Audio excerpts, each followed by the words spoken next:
Hello. In this video, I'd like to show you this extremely weird box. Take a drum beat and turn it into this. Whoa! And it also does this.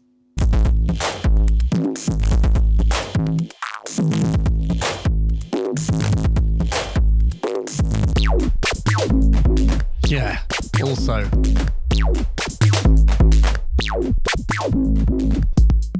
That's before. After.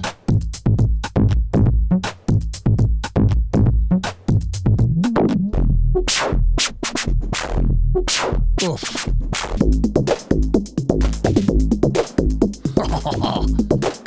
Yeah, cool as hell.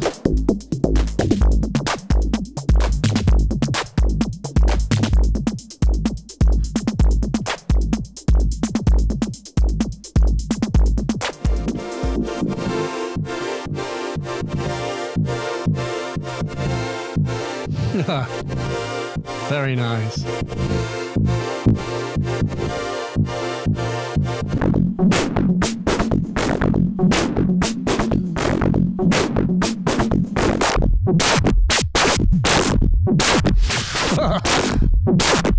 Yep.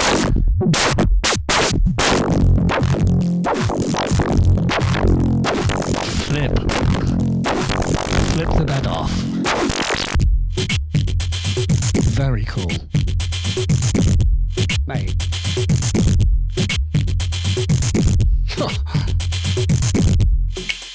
That's before.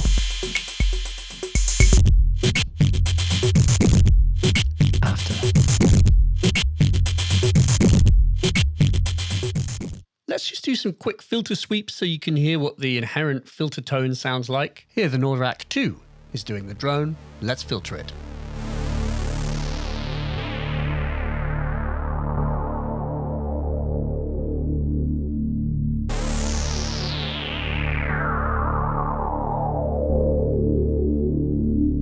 Yeah, mate.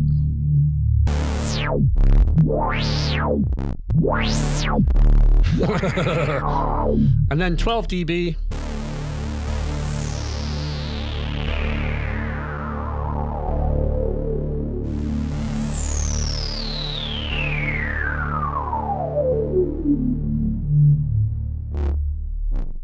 So hang on.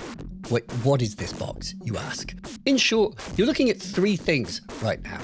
A box called the One, a module called the Ministyler, and a modular format 100 series. The Ministyler is a collaboration between Rodeck and Sherman. Sherman made the filter bank in 1996, which unbelievably was 30 years ago. This is a stereo mini filter bank. And this box is called the One. And the One takes modules in 100 series format. Anyone can make a module that's compatible with this system. The idea is that you take the side off the case, you put the module in, and you make a little chain with ribbon cables. The signal flows from top to bottom. And the idea of 100 series is that it is 16 volt, so it is potentially higher headroom than Eurorack. You've got these kind of interesting modules, which are weirder than 500 series, potentially a bit more wacky, but not completely bonkers. If you are a 500 series lunchbox person, there is in fact a 100 series adapter. So you can put 100 series modules in your 500 series. But the idea of this box is that you would just have a little bit of it. You'd have a few interesting modules to process stuff. And that's what I've got in this rig. I have the One as the last thing in the chain, so I can run any of these boxes through it and then kind of filter and mess up and drive and distort in interesting ways. And around the back, it is stereo in, stereo out, balanced. It has CV inputs, 2 of them, and MIDI sync and sidechain. And modules can take advantage of these if they wish. There's also a phono input and a ground, and that's because there is a phono module, and if you get the module, then that's how you connect your turntables to it. In the meantime, how would I make it process a drum beat in an interesting way? So if I play the beat, this is it completely dry. And if I turn it on and turn up the wet control, can filter it with the filter. And if I increase the resonance, whoa. Now we hear some distortion there. So I'm going to turn down the drive and the makeup. And this is how you adjust the sort of volume going in and out of the wet signal.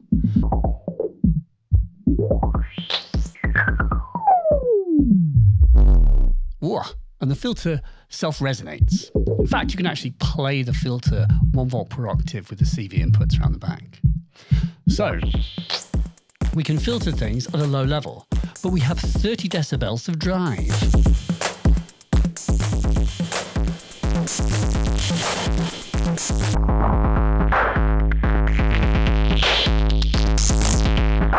Oh yeah. Now we have a dry-wet control, so I can kind of introduce some of the clean signal back in, restore some of the transients and the high frequencies that have been mashed. And so you can sort of dial in the madness to taste. So there's just this lovely stereo filter. By the way, there is actually a control inside on the panel. If you adjust, it will slightly adjust the balance of the filter so it's slightly open more on one side than the other and create more of a pronounced stereo effect. Haven't messed with that at all, but it's there. And of course, it starts to sound really nice to animate the filter, doesn't it? You start doing that. And so that's the point of the mod knobs. What the mod knobs do is they use an envelope follower to control either the frequency or the filter type selection, which we haven't touched yet. Very quickly. That's how you turn it to a bandpass and a high pass. I better make it fully wet, hadn't I? This is the high pass.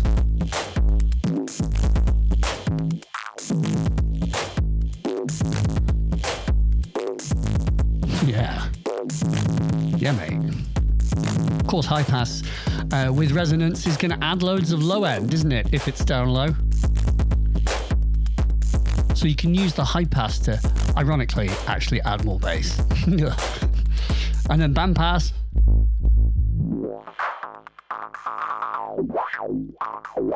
Picks out a band of frequencies.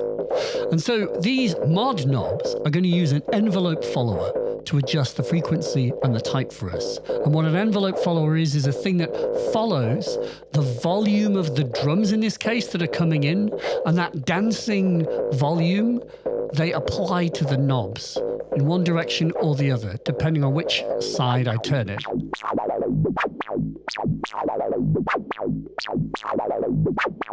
Yeah. And if I increase the resonance, it sing-songs.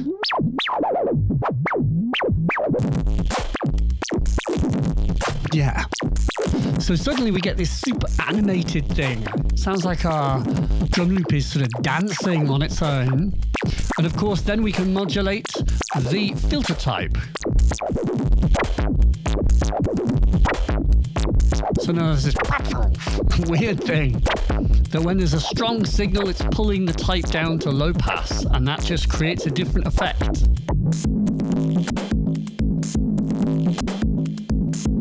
Whoa.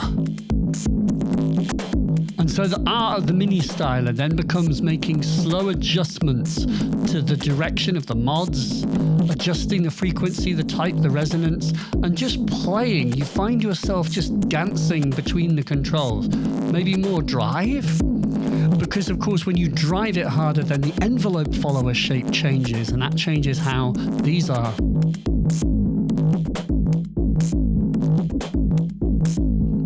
Yeah. Here with the filter type down in low pass and the mod all the way up to the right, it's actually pushing it into high pass when that like strong signal kicks. Of course, then it becomes with a drum machine about varying the levels. If you vary the levels of all of the components, you change the contour that's driving these controls. And so there's this there's this dance you do. It just becomes really fun. And basically, what I've been finding is, you you find these like uber funky little sort of, grooves basically, and you print those as elements in your DAW, and you come up with loads of drum loops, basically, loads of drum components, things that are like rhythmic elements that use your drums, but in a way that isn't quite drums. Elements of tracks.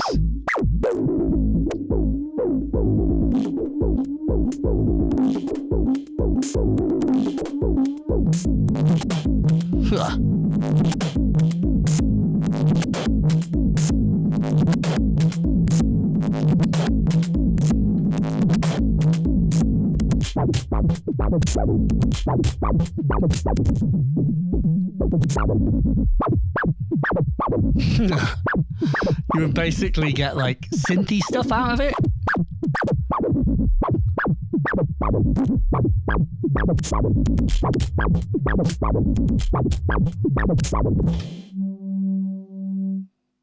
Nuts.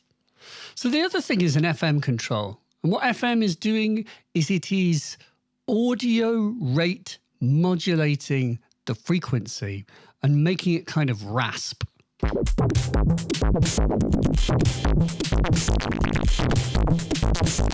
You hear this like frap, frap, frap, frap.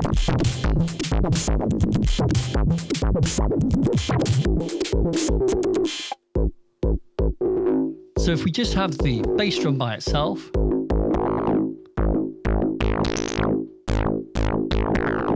the FM control adds this sort of rasp.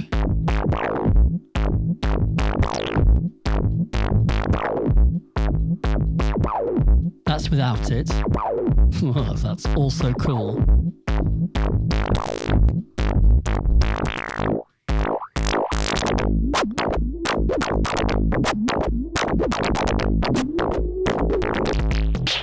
Yeah.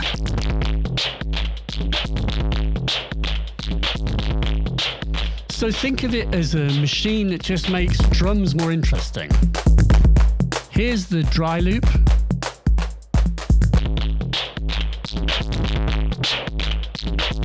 And this could be something that you blended in just a smidge, as we do here, just to add some like movement and interest to your drums. Sounds like a voice.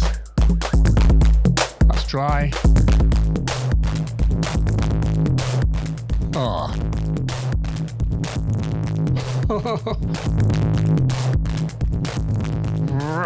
There's a like weird sort of almost compressor-like effect you get sometimes.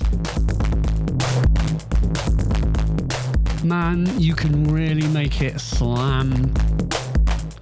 And it really, really impresses me how dialed in this is, in the sense that there is a lot to be discovered just within these simple controls. It looks very simplistic, but because you can make it dance in different ways, and of course when the types and frequencies are in different positions, then they do different things related to one another. There's a lot of scope. Even if I just mess with these, you get a different rhythm. There you go. Whoa. Oh, mate. Mate 08.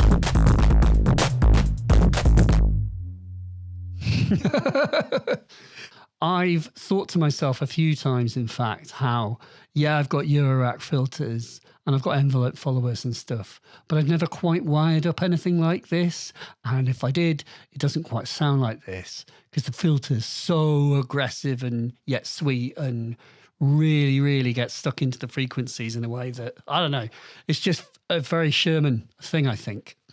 So that's the kind of core principles on a beat. And we were using the envelope follower.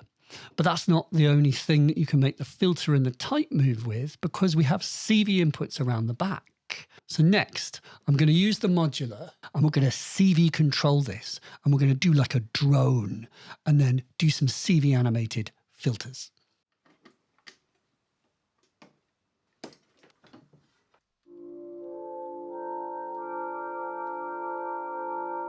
This now sustains.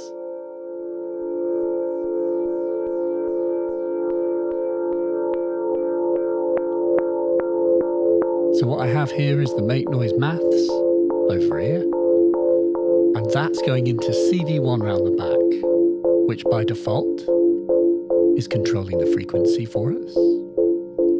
Now the mod attenuverters have no effect anymore.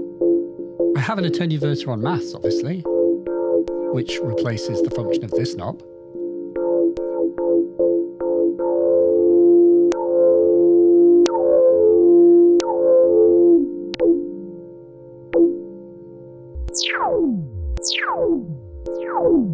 This filter really does mean business. A new chord on the Tenori-On. And now the other thing we can do is we can CV modulate the type. And I have a Turing machine which will make interesting stair-step voltages for us. Oh yeah. Now we're getting a little kind of sequence that's controlling the type for us.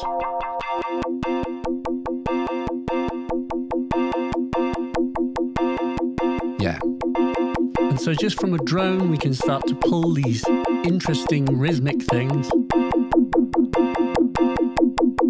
which would be great starts to a track, wouldn't it? In fact, we can build a kick drum, can't we? Just on the bleeding edge of making my speakers explode. Which is what this thing seems to do by design.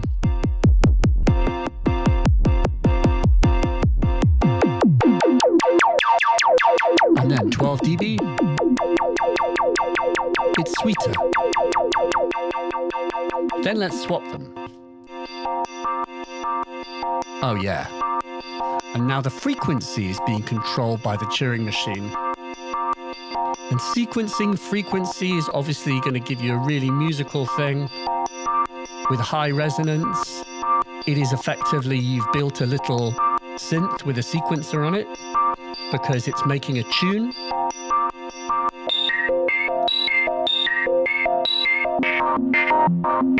Also something you could build tracks from.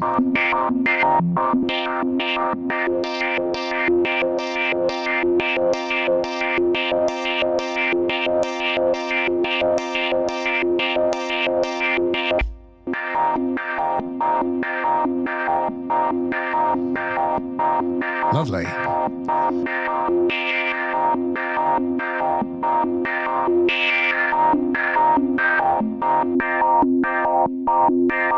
So this thing can do kind of sweet as well. Doesn't have to just tear your flipping face off.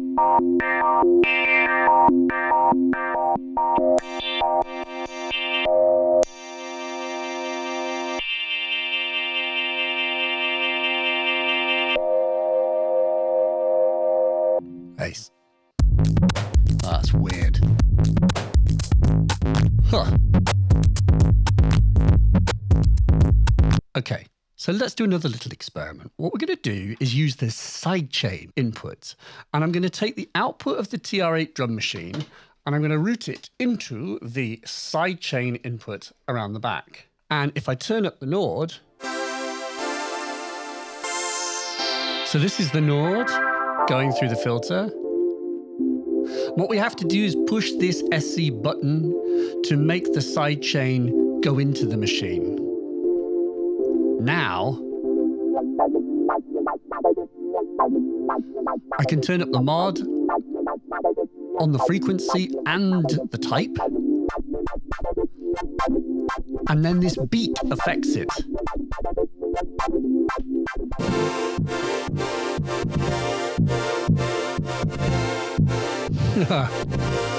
Very nice.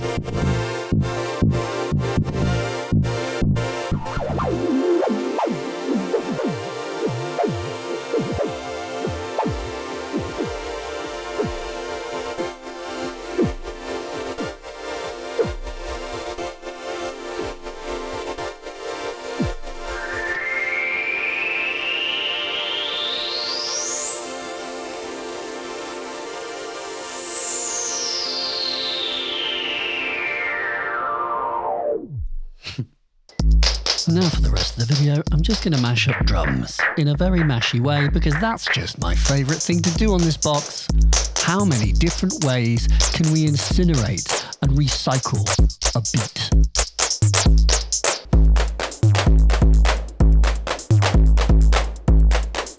Yeah. Yeah.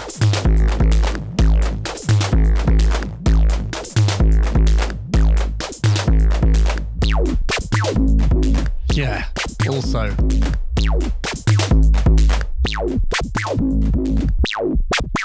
Yeah.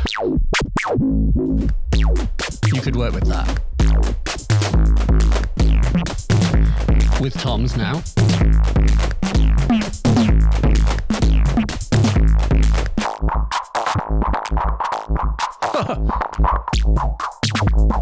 Yes.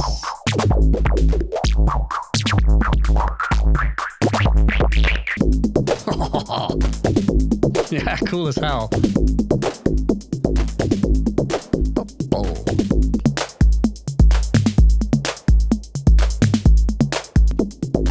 It's really picking out the toms here, so you really hear that little tom melody. Love it. And 24. Also good. Oh man, that's just so cool. This thing is just like an endless supply of enhancement to a drum machine or drum loop. Obviously, it's not limited to drums, but I think you'll forgive me for making drums a focus in this because I just love what it's doing to drums. It just makes them so much more interesting. And you can just blend a bit of that in with an extra snap on the snare.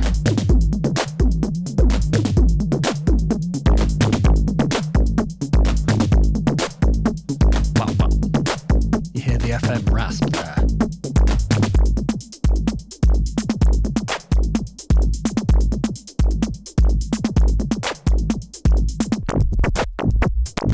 By itself, obviously that's pretty gnarly, you know, that might not be the loop, but blended in,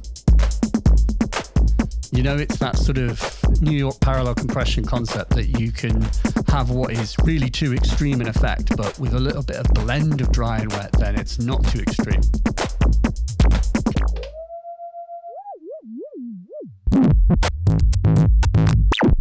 Ugh.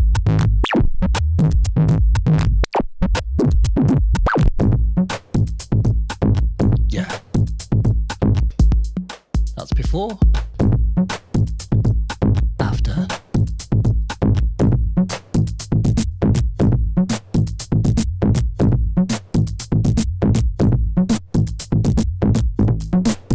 Oh, yeah.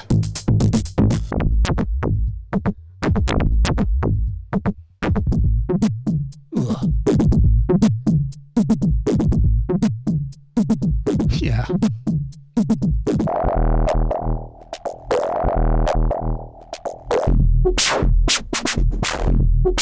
Oof. That's before. After.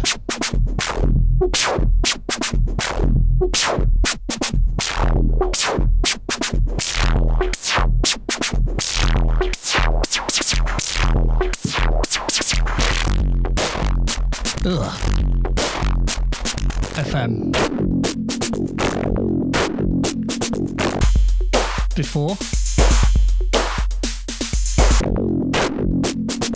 After.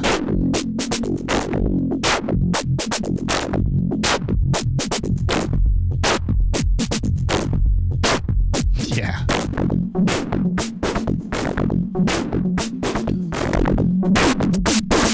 Flipping heck. Yeah.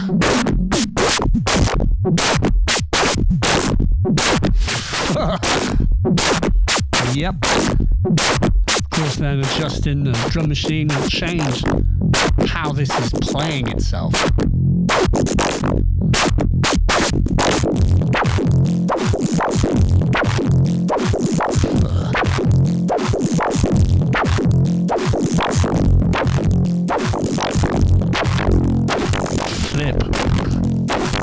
Flip the bed off.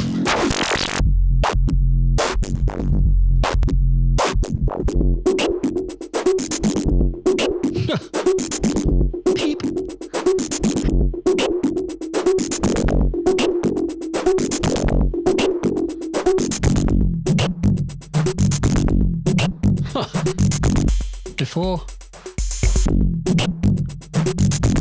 after. I absolutely love it when it does this sort of wildly animated thing where all the gains just make the thing dance positively and negatively in such a cool way. You get these kind of gated things where certain transients trigger.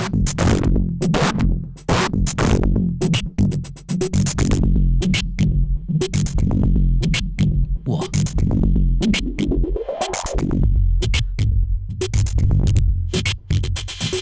Yes. Very cool.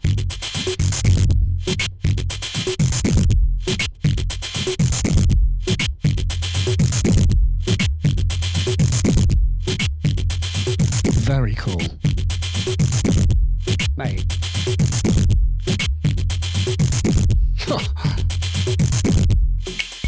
That's before. After.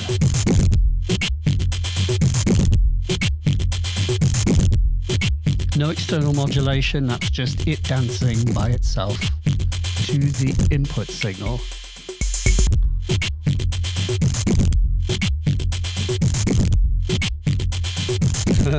So cool.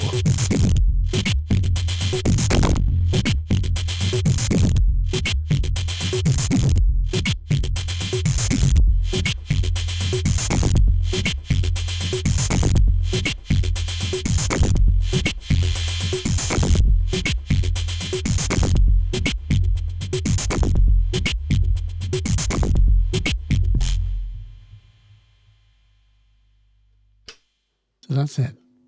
Links below, and we'll see you next time.